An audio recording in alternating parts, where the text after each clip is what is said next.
Welcome to this explainer. Today we're diving deep into a massive, yet honestly kind of overlooked, equity gap in the electric vehicle transition. It's a divide that literally affects millions of Americans every single day. If we're going to reach a clean transportation future, we've got to make sure everyone can come along for the ride. But right now, well, where you live heavily dictates your ability to actually participate. Here's our roadmap for today. First, we'll look at the EV charging divide. Then, a booming EV market. After that, grading city infrastructure. Then, we'll check out the top and bottom cities. And finally, fixing the charging gap. Let's kick things off with Part 1, the EV charging divide. As the country aggressively moves toward clean, electrified transportation, we really have to ask ourselves a tough question. Why are renters being left behind in this EV transition? Today, most EV drivers in the US are white, higher-income homeowners. But research actually shows that drivers from all backgrounds and income levels are incredibly interested in owning EVs. The desire is absolutely there, but there's a massive physical barrier standing in the way. To really get a feel for this, let's look at a tale of two drivers. On one side, you've got a homeowner. They pull right into their garage, plug their car in, and wake up to a full battery. It's seamless, right? Now on the flip side, you have an apartment renter. They desperately want an EV to save on gas and cut emissions, but they have zero charging at their building. The nearest public charger might be 3 miles away. That means they'd have to sit for hours at a public lot just to get enough juice for their daily 30-minute commute. For them, buying an EV isn't just inconvenient, it's a logistical nightmare. And the data highlights this stark disparity perfectly. Roughly 84 to 94% of EV drivers living in detached single-family homes have access to home charging. That is huge. But when you look at dense, multifamily housing, less than half of apartment dwellers with an EV can actually charge at home. This forces them to rely almost entirely on public infrastructure, which, let's be honest, is highly inconsistent. So, the crucial takeaway here is that this is not just some niche issue. Nearly 1/3 of all U.S. households live in multifamily housing. We are talking about tens of millions of people who lack an equal opportunity to drive and benefit from an electric vehicle. If we ignore this demographic, we're literally leaving a massive chunk of the population completely out of the clean energy transition. Moving right along to Section 2, a booming EV market. Okay, real quick, before we look at the charts, let's get our terminology straight. When we talk about chargers, we're basically talking about three main types.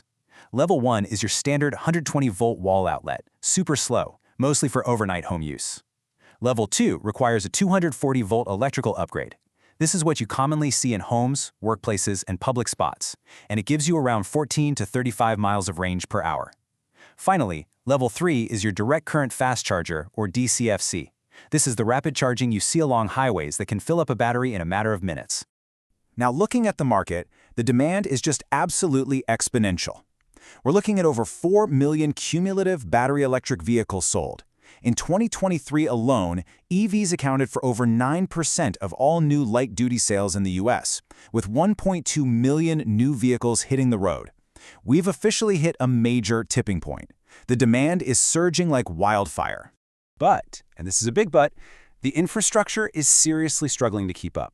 Sure, we have over 150,000 Level 2 chargers and almost 50,000 Level 3 chargers publicly available. But we are caught in this massive chicken and egg scenario. The National Renewable Energy Laboratory estimates we're going to need 28 million charging ports by 2030 just to meet demand. To put that into perspective, we have over 400,000 gas pumps in the U.S. today, and those were built up over a whole century. We somehow have to build an EV network that dwarfs that in a fraction of the time. Wild, right? All right, let's jump into Section 3, grading city infrastructure. To find out exactly how cities are handling this massive influx, a really revealing report by Energy Innovation analyzed 69 unique U.S. cities. They grouped these cities into 3 distinct categories based on their multifamily housing or MFH characteristics. They looked at cities with established and growing MFH, those with established but stagnant MFH, and finally, cities that historically lacked MFH but are now seeing a rapid boom in apartment construction. To fairly compare these incredibly diverse cities, they developed this brilliant scale. They ranked cities based on one specific ratio, the number of multifamily housing units competing for a single public EV charger. So a best-in-class city would have 25 or fewer units per charger, meaning there's pretty high availability. On the far other end, the worst categorization means 276 or more apartment units are fighting over just one single public charging port. And guys, here is the jaw-dropping finding from the entire report. Are you ready for this? After crunching all the data across these 69 major US cities, not a single one achieved a best-in-class ranking. 0. Every single city they analyzed has significant work to do if they want to actually support EV drivers who live in apartments. Which brings us to Section 4, Top and Bottom Cities. Here is the big reveal from the data. On the left, we've got our top performers: San Jose, Sacramento, Atlanta, Las Vegas, and Pittsburgh. These cities are leading the pack in public charging density. But take a look at the right side. Cities like Memphis, St. Petersburg, Hialeah, Cape Coral, and sitting at the very bottom, Milwaukee. These cities have just astronomical ratios of apartment units to public chargers. This table really puts that stark contrast into perspective. In San Jose, California, our #1 ranked city, a renter competes with about 40 other apartment units for a single public charger. Now jump over to Chicago, where you're competing with 486 units, and in Milwaukee, our lowest ranked city, an incredible 830 multifamily units are sharing just one public charger. Imagine relying on a single charger that you have to share with 800 other households. It's completely unworkable for a daily commute. But let's actually look back at our winner for a second. The number 41. Even at number 1, San Jose's ratio of 41 units to one charger is, honestly, still arguably suboptimal. If you rely 100% on public infrastructure, having 40 neighbors vying for the exact same plug means you're inevitably going to face wait times and major range anxiety.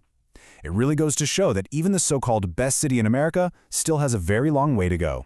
Now zooming out to the national spread, regional trends become crystal clear. The West Coast and parts of the Northeast generally perform a lot better, which you can see highlighted here. But look at the upper Midwest and Texas. It's just a sea of struggling cities. Interestingly enough, Texas actually has the 3rd highest EV registrations in the entire country, yet it has 8 cities in the bottom 25 for renter charging access. It absolutely proves that a booming state EV market doesn't automatically translate to equitable infrastructure for renters. Okay, let's wrap things up with Section 5, Fixing the Charging Gap. The reality is, state and local governments have to act right now. The good news? They absolutely have the power to fix this through smart policy. The report outlines several major solutions. First, we need to adopt EV-ready building codes so that new apartments are built with charging wiring straight from day one. Second, we have to provide financial incentives to help older buildings retrofit their electrical systems. Cities also need to cut the red tape on interconnection rules, dramatically expand curbside public charging on city streets, and enact right-to-charge laws. These laws are super important because they prevent landlords from unreasonably denying a tenant's request to install a charger. And the amazing thing is, we're already seeing fantastic progress on this front. Take the Illinois Electric Vehicle Charging Act, for example. It requires all new properties to be EV-capable beginning in 2024. If an apartment has dedicated parking, it literally must have the electrical capacity ready for EV chargers. This proves that strategic mandates can ensure our future housing stock is entirely ready for the electric transition right out of the gate. It's a real game changer. So, as we wrap up this explainer, I want to leave you with a thought. Knowing the incredible gap between owners and renters and seeing how widely cities vary in their infrastructure, you have to ask yourself, is your city doing enough to build an equitable EV future? Because if a third of the population is left out, we can never truly reach our clean transportation goals. Thank you so much for joining me today, and keep asking those tough questions about the infrastructure in your own backyard.